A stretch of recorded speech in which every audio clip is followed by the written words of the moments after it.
This fight is going to answer the question, is Sean O'Malley the real deal?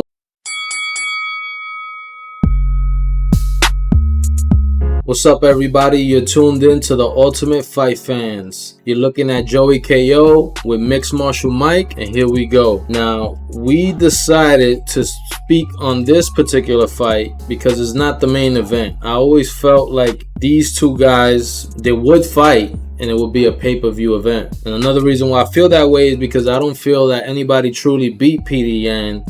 Those fights are questionable. The close fights.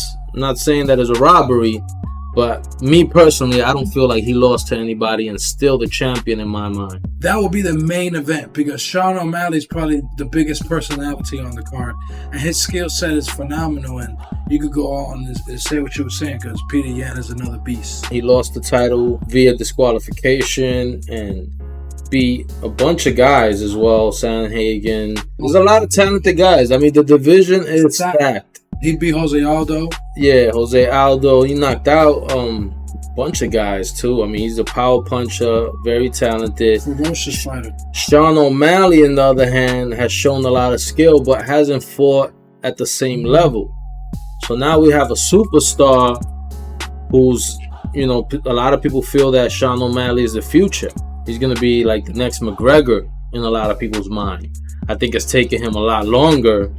McGregor was fighting straight to the top, whereas like they kind of like babysitted Sean O'Malley and way more. Yeah, they've been giving him lighter competition. Well, he did get injured a few times. He had injuries. When they did step him up, he lost to Vera. But that was the same exact event, though. He had an ankle injury in that fight. He ended up losing that fight. And they haven't stepped him up quite at that level because, as we know, Vera is very close to getting a title shot. And Chito Vera yeah. Chito Vera is a comeback machine. He could be losing the fight on the cards, and he'll come back and land a leg kick or a submission. So Chito Vera, like you said, this division is stacked. We was talking about the whole division. What's crazy about that, to add context, is that Chito Vera at that time, that was like an upset loss for him. Chito Vera, for Sean O'Malley, that was like an upset loss for him. But now, in hindsight, Chito Vera has won bigger fights after that, and Sean O'Malley is fights, and Sean O'Malley hasn't. So this is a big opportunity. If Sean O'Malley can beat Petey Yan, he's definitely ahead. He's skipping the line. It takes forever. I stood in that line for an hour.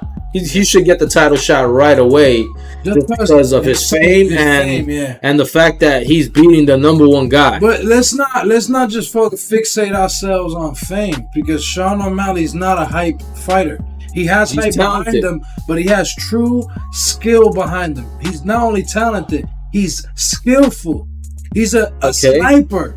He has long-range striking. He knows how to manage his distance. He's a finisher. And not for nothing, he's exciting as hell. Let me ask you this. If he loses this fight, I think people are going to call him, especially if he loses like by TKO, people are going to call him a hype job. He's going to become a meme. How do you feel? Well, I don't think that way.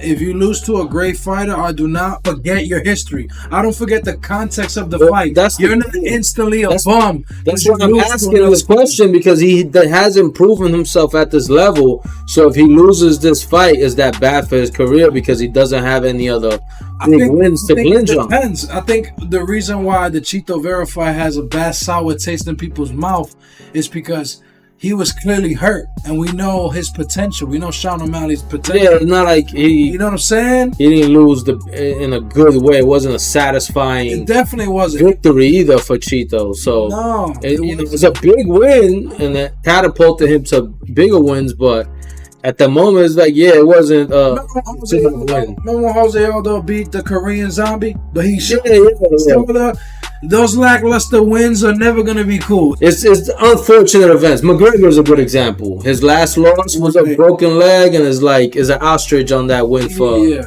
Now they got to do it a fourth time because it's hard to give full credit for a victory like that. But it's a victory, and he ended up losing that fight. So he doesn't have any other big wins. If he loses this fight, I'm pretty sure the internet is gonna troll the shit out of him. The pressure would be on him. The pressure's on him. The pressure is on him. At least if he loses a decision and makes a good fight, it's like, okay, this kid is serious. But predicting what we assume is gonna happen in terms of results, how do you see the fight playing out? Well, that's what's so interesting, because this answers a lot of questions. This fight is going to answer the question, is Sean O'Malley the real deal? Yan will take down Sean O'Malley, especially if O'Malley starts to piece him up, because I believe he can bring some flexibility to the octagon, where O'Malley is simply more of a striker-based fighter, where Petr Yan is a lot more versatile if you pay attention to his style. I've seen him on the ground. I've seen him strike on top. Aljamain, he defended against the defense a bunch of times. He was in mount, right? Aljamain was in mount, had his back, and he defended all of that. So he's a beast on the ground. He's very talented. He's strong, and like you said, and he's never fought at this level. He's proven at the championship level, where one hasn't gotten there yet and hasn't fought the same level. But we see the talent. He got the reach. He got the skill. He got the sniper. I mean, he will knock you out with one shot. Sean O'Malley is definitely... They're both very talented. But, if I'm a betting man, I kind of have to go with Yan, because he's more battle-tested at this level. And this is kind of like a championship fight. The winner of this fight is going to...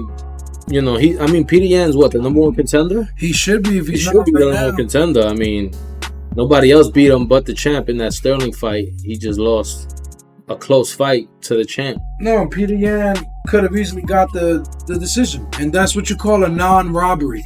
Very close fight that I can fathom going the another way, but it doesn't undermine the person who actually won. It doesn't undermine their victory because somebody else may have thought another fighter won. That happens all the time. That's what you call a split decision. So it doesn't undermine that Aljamain Sterling got the decision, but Petr Yan could have also easily got the decision. So we're talking championship level. So if you aren't going to fight for the belt, Petr Yan is literally the person you should be fighting in order to earn the championship, because he's the one that, if anything, he got the next dibs. If he beats Sean O'Malley, expect that third trilogy fight with Aljamain Sterling, and that'll be exciting. Now, with these two guys, like, what would this mean if Sean O'Malley wins? I think my biggest question is really Sean O'Malley. How would it be for him if he loses or wins? Because I think if he wins this fight, straight to the top. I think if he loses this fight, memes and troll city is what we're gonna see, a river of memes, especially if he gets knocked out. But if he wins, so it's like you're putting it all on the line, I feel. So I gotta give Sean O'Malley a lot of credit, because he's stepping in. Hasn't really fought many guys in the top 10, and now you're going straight for the number one contender, who possibly one of the best fighters in the world, really. So he has an amazing highlight reel if you really pay attention to it. His ability to feint. He has beautiful feints. He has beautiful swift lateral movement. He has leg kicks. He throws straight punches. He's an internet kid. Let's face it. That Steve YouTuber dude that's real famous, that's viral. I mean, he's a star. Yeah, Sean O'Malley is a star. He's the Ryan Garcia of the UFC. Petr Yan in the same division. You know what I'm saying? Petr Yan is the real deal, though. And Sean O'Malley is going to show that he's just not just a star. He's trying to prove that he is the real deal and he's the future of the UFC. Well, this is what it means. So we can kind of cap this video by giving our final predictions of what we expect to see in the result section of it. I expect Petr Yan to bring a very tough fight, take Sean O'Malley to levels he's never seen. But I just see something special in Sean O'Malley, in that he can present an opening where other fighters may not be able to find with Petr Yan. But since he has such an understanding of distance, his speed, his long length, all of that comes together and gives him that little edge that any fighter's gonna need to take on Petr Yan. Well, I'm going to oppose you, because I feel that Petr Yan's experience and skill is going to be enough to win. Will it be by knockout or will it be a decision? I don't know. I think Petr Yan wins either way. I think the experience and skill, he's gonna pull it off. He's going to pull out a victory. Think about the next two and just imagine UFC 280. Woo! We're not undermining Oliveira, the Sterling, he's the champ. No matter what, I don't feel that he won the first fight. Felt the second fight he didn't deserve the victory, but it was close enough where he got it. So respect him. He's gonna defend his title, and you got a championship fight that, you know, I don't know who's gonna win the main event. So and that will be actually a longer conversation. We talk about Aljamain Sterling because Aljamain Sterling is benefiting from an era of wrestling that's dominating the judging right now. Jose Aldo just got robbed recently because a guy held him to the fence. Jose Aldo last 2 losses got robbed, but especially that last one because he negated all 17 takedowns and they gave him the fight. Now I'm gonna go crazy. So judges, because they retired Aldo and Aldo had fight. It's still that's second wrestling off. That's not the end all be all of fighting, man. It's not. Yeah. They're giving too much credit for the grappling and the holding, and that's why the main event, or what you'd say, the real main event, Charles Olivera and Makhachev will show us something that we never got a chance to see what could be. A wrestler from Dagestan against a Brazilian jiu-jitsu practitioner with the most submissions in the game, and who's not going to be playing the floor is lava. The floor is lava! The floor is lava! When Makhachev takes him down. When he gets taken down, he's gonna play that game. He's gonna go into that world. You're gonna be in his world. Now you going into the main event. No, I'm just my fault. But I had to at least leave a little preview of what I thought. So this card's incredible. Check it out. Show support ESPN Plus pay-per-view. Yeah, please don't forget to like, comment, and subscribe to our channel. And ring the bell too so you get notifications. We'll be right back at you with another one. Peace out, y'all.